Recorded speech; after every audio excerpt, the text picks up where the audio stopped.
থাক, ততক্ষণে আমি কিছু খাবার জোগাড় করে নিয়ে আসছি। তুই আমার গোয়ালে থাক, কোথাও যাসনি যেন। আমি এক্ষুনি আসবো, আমি এক্ষুনি আসবো, আমি এক্ষুনি আসবো।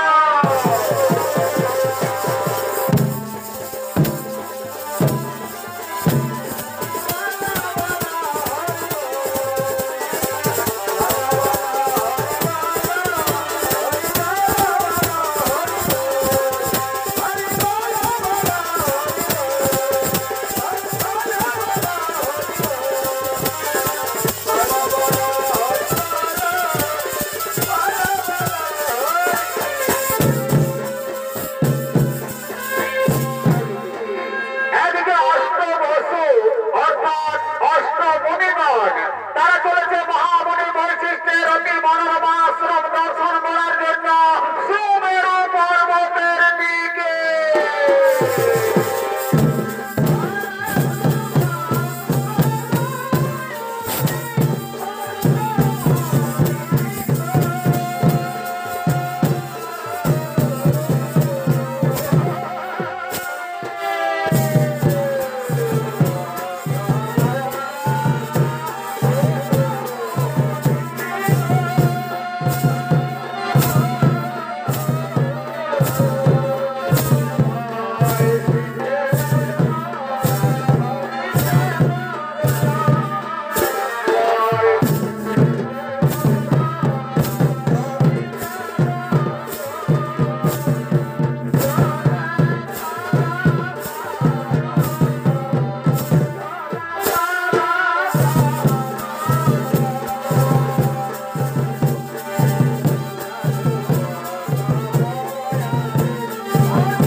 তোমরা দেখছো দেখছো কি সুন্দর একটি গাভী।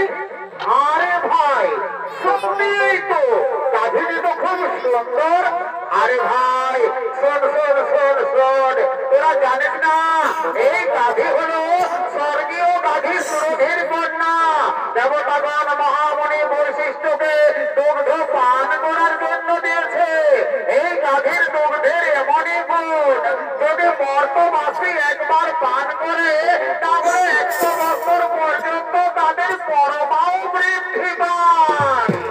এই গাভীর গুণগান শুনে প্রভাত রেতে ছুটতে ছুটতে আসছে।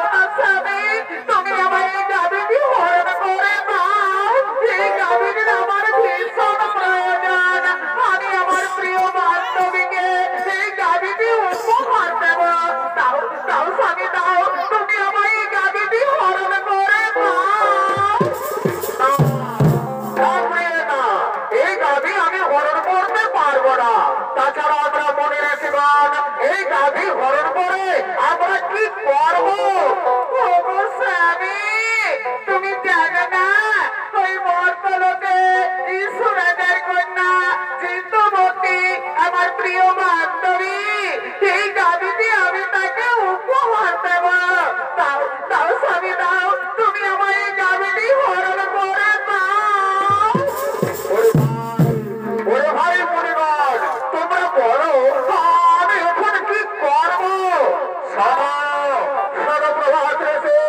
তুমি কি করবে সেটা আমরা বলতে পারবো না, তবে এটা আমরা বলতে পারি এই গাভী যদি তুমি হরণ করো তাহলে মহামণি বৈশিষ্ট্য আমাদের কাউকেই ছাড়বে না। স্বামী তাই না, তাই না স্বামী, তুমি আমার এই গাভীটি হরণ করে দাও। এই গাভীটির আমার ভীষণ প্রয়োজন। আমি আমার প্রিয় বান্ধবীকে এই গাভীটি উপহার দেব। দাও দাও স্বামী দাও, তুমি আমার এই গাভীটি হরণ করে দাও। ওরে ভাই মনিগণ, তোমরা একটু দাঁড়াও, আমি এক্ষুনি গাভী হরণ করে নিয়ে যাচ্ছি। চলো চলো আমরা তাড়াতাড়ি করে গাভী হরণ।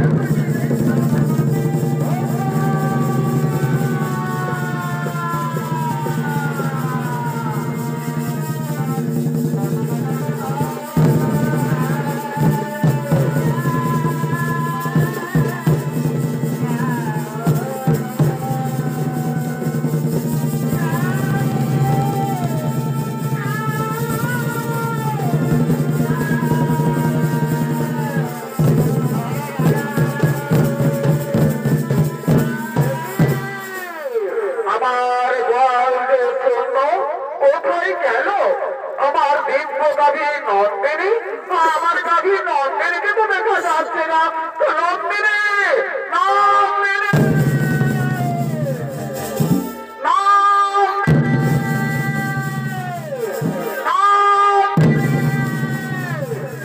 তাই তো আমার দিব্য গাভী নন্দিনীকে তো কোথাও দেখা গেল না।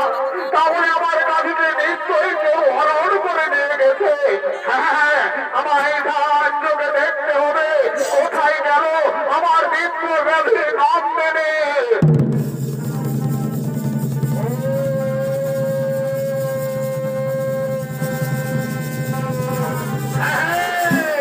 বুঝতে পেরেছি,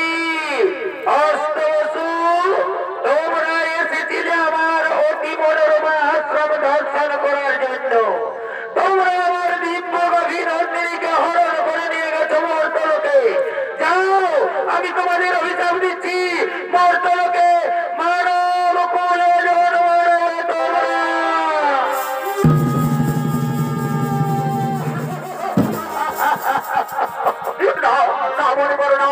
আপনি আমাদের তোমার অভিশাপ দেবেন না, আপনি আপনার অভিশাপ শোনো প্রভাস রেখে আমার মুখ থেকে যখন বাক্য বের করেছি তা কখনো লঙ্ঘন হবে না। মর্তলোকে মানব কুলে তোমাদের জন্ম নিতেই হবে। ও পরিবার, আপনি যখন আমাদের অভিশাপ দিয়েছেন, আপনি আমাদের মুক্তির উপায় শোনো প্রভাস রেখে যাও, মর্তলোকে দেবী গঙ্গার গর্ভে মহারাজ শান্তনু রৌরসে জন্ম নেবে তোমরা। আর বাকি 7 জন ঋষি যারা তোমার সঙ্গে ছিল তাদের অপরাধ একটু কম, তাই তারা জন্মের পরেই মুক্তি লাভ করে ফিরে আসবে এই গোলকে। আর যেহেতু তুমি তোমার স্ত্রীর কোথায় আমার দিব্য গাভী নন্দিনীকে হরণ করে নিয়ে গেছো মর্তলোকে, সে কারণে তোমাকে সারা জন্ম কাটাতে হবে মর্তলোকে। জন্মের সময় তোমার নাম হবে দেবব্রত, পরক্ষণে তুমি ভীষণ প্রতিজ্ঞা করার পরে তোমার নাম হবে ভীষ্ম। আমার আশীর্বাদ, আমার অভিশাপ।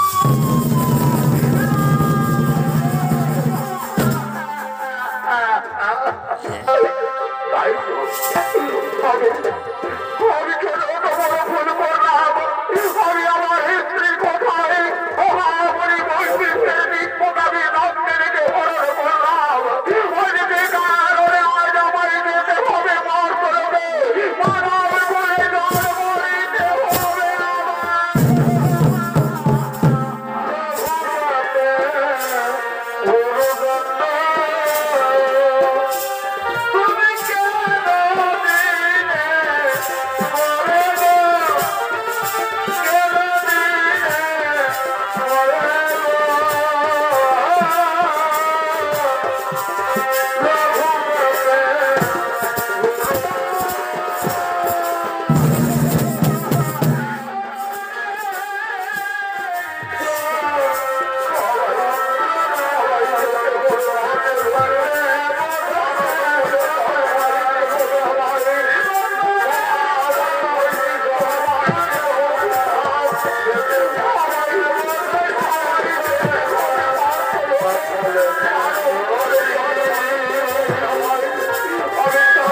মণিগণের অনুরোধে 8 বছর মুক্তির পরে দেবী গঙ্গা এলেন মর্তলোকে।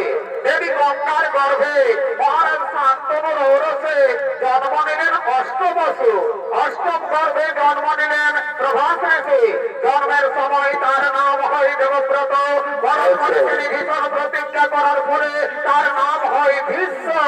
আর এদিকে কাশী রাজের কন্যা অম্বা। কাশী রাজের কন্যা অম্বা সে সৌভাধিপতি শাল্যরাজের প্রেমে পড়েছে। তাই সৌভাধিপতি শাল্যরাজ অম্বার সঙ্গে দেখা করার জন্য চলেছে নির্জনে।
আমার প্রতীক্ষায় থাকতে হবে।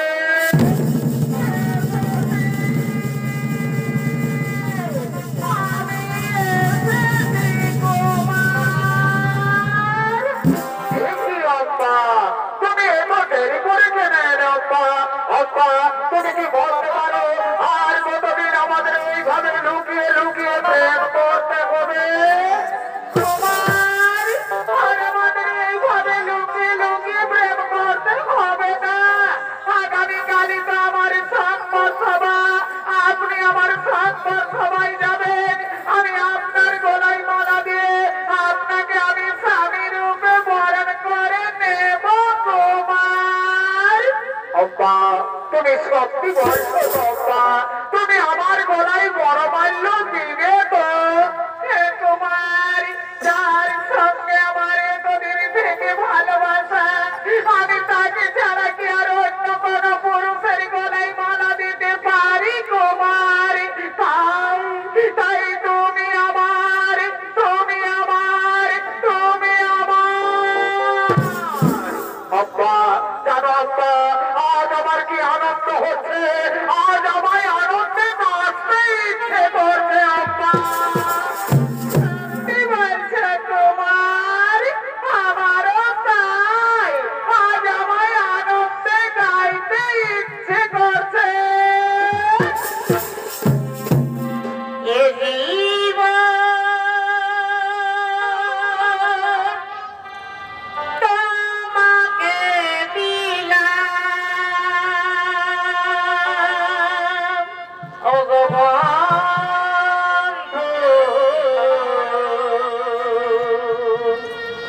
তুমি শুধু ভালোবাসা দিও। ওগো বন্ধু,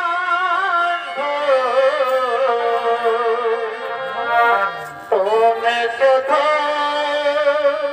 ভালোবাসা দিও। চোখের চেয়ে সুখ, তুমি যে আমার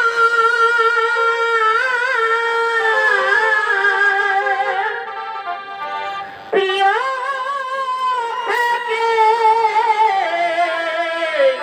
বেশি প্রিয়।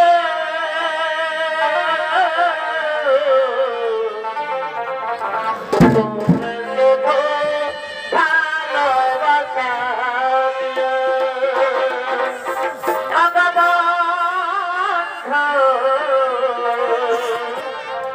তুমি শুধু ভালোবাসা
আম্মা চলো চলো আম্মা আজ আমরা নিজ নিজ গৃহে ফিরে যাই আগামীকাল আমাদের বাবার দেখা হবে আপনি আমার সংবাদ সবাই আসবে আমি আপনার কোথায় মারা দিয়ে আপনাকে আমি প্রাণের ওপরে মরণ করে আমি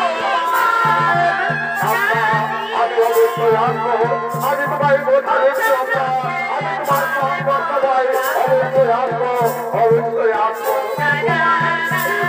আমি তোমার আশার পক্ষে থাকবো তুমি যেন এসো তুমি যেন এসো তুমি যেন এসো আম্মা আমি তোমার কথা দিচ্ছি আমি তোমার সংবাদ সবাই অবশ্যই আসবো অবশ্যই আসবো আমি তোমার চোখে তুমি যেন আমার সংবাদ সবাই এদিকে কাশীরাজের তিন কন্যা অম্মা অম্বিকা ও বালিকা তাই কাশীরাজ তিনি তার তিন কন্যার করেছে সংবাদ সভার আয়োজন তাই দেশ বিদেশ রয়েছে আমন্ত্রণ দেশ বিদেশ থেকে রাজা রাজপুত্রগণ তারা সংবাদ সভায় করছে আগমন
যান, বসে যান, বসে যান।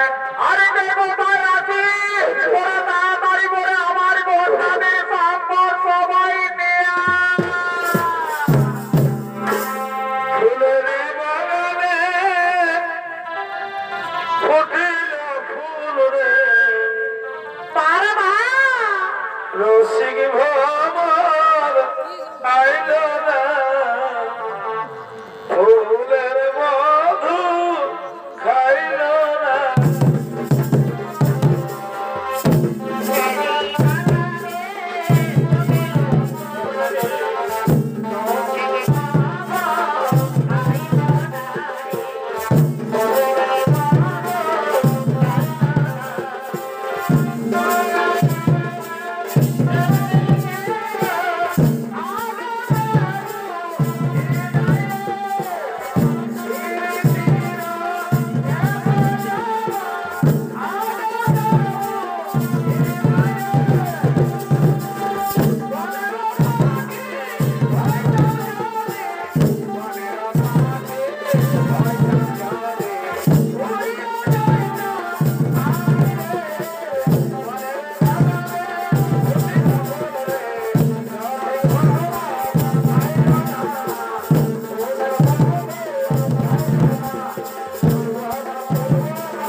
রাজপথটাকে হরণ করে নিয়ে যাবো হস্তিনার রাজপ্রাসাদে। আমি আমার ভাই বিচিত্র বীরদের রানী বানাবো। বাধা এনে যদি থাকে কারো শক্তি, তাহলে এই ভীষ্মের সম্মুখে কৃষ্ণদেব এই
সেনাপতিগণ, মন আজ আমার বড়ই চঞ্চল, তাই আর সবার কাজ কিছু হবে না।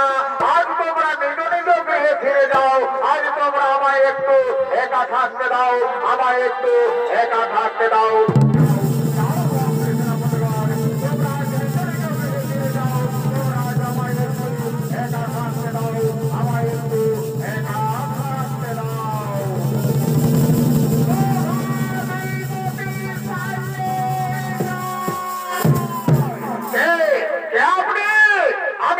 আমি হস্তিনানগরের মহামন্ত্রী, আপনার বাগদত্তা স্ত্রীকে আমি আপনার কাছে এনে দিয়েছি মহারাজ, আপনি একে গ্রহণ করুন।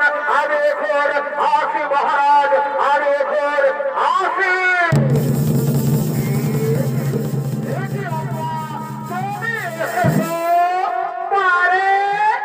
স্ত্রী তো স্বামীর কাছে আসবে, আমি এখনো মনে প্রাণে বিশ্বাস করি তুমি আমার স্বামী।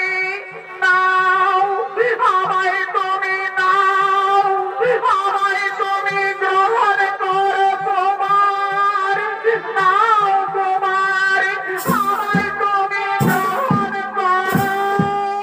অম্বা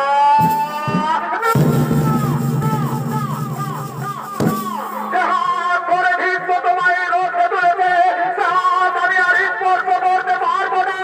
যে মুহূর্তে ভীষ্ম তোমার হাত ধরেছে, সেই মুহূর্তে তুমি ভ্রষ্ট হয়ে গেছো। তুমি ভীষ্মের অশিষ্টা, তুমি কলঙ্কিনী।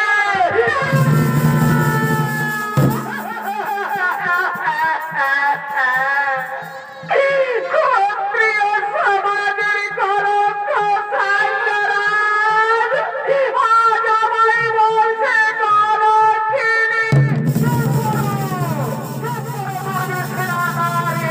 আমি আবার বলছি, যে মুহূর্তে ভীষ্ম তোমার হাত ধরেছে, সেই মুহূর্তে তুমি ভ্রষ্ট হয়ে গেছো। তুমি ভীষ্মের অশিষ্টা, তুমি ভীষ্ম প্রতিভা অপরহিতা। ওই অপরহিতা নারিকার মারের সাইডে কোনোদিন গ্রহণ করবে না। তুমি তোমার ভীষ্মদেবের কাছে ফিরে যাও, তুমি তোমার ভীষ্মদেবের কাছে ফিরে যাও, তুমি তোমার ভীষ্মদেবের কাছে ফিরে যাও।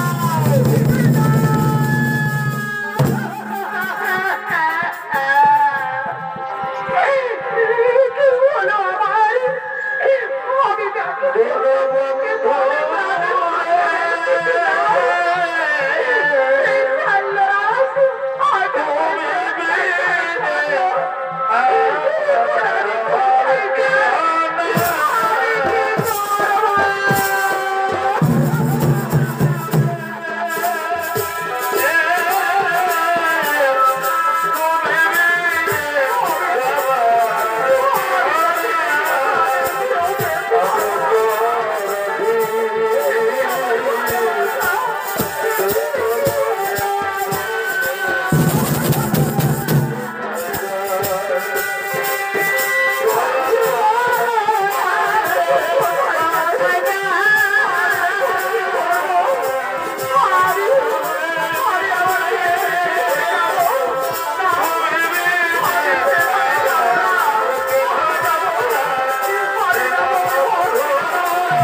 বিহা ঘরে ঘর রাজা ঘরে হোক আর গরিব ঘরে হোক, এই লাল আর এই সাদা এগুলো চলবে। ডিজে বাজবে আর নাচ গাইলেও হবে। এই কালিন্দি বাবুরা আয় আয় আয়।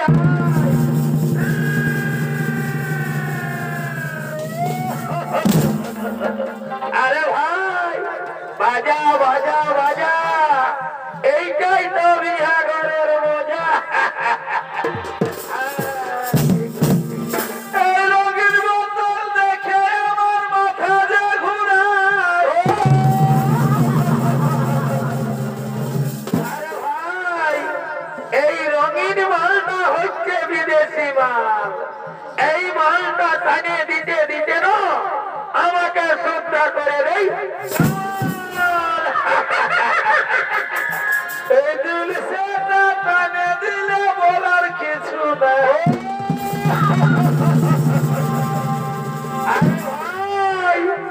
এই দিলসে মালটা হচ্ছে আমাদের দেশি মাল, ওই জন্যই ওর আদরটা অনেক বেশি। মন গেল রে মাতে, মন গেল রে মাতে, নাচে নুচে খেতে দিব আজ রাতে। আর সারাদিন মরে গেলি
চরিত্র মালাখানি আমরা এখানে সমাপ্ত করলাম।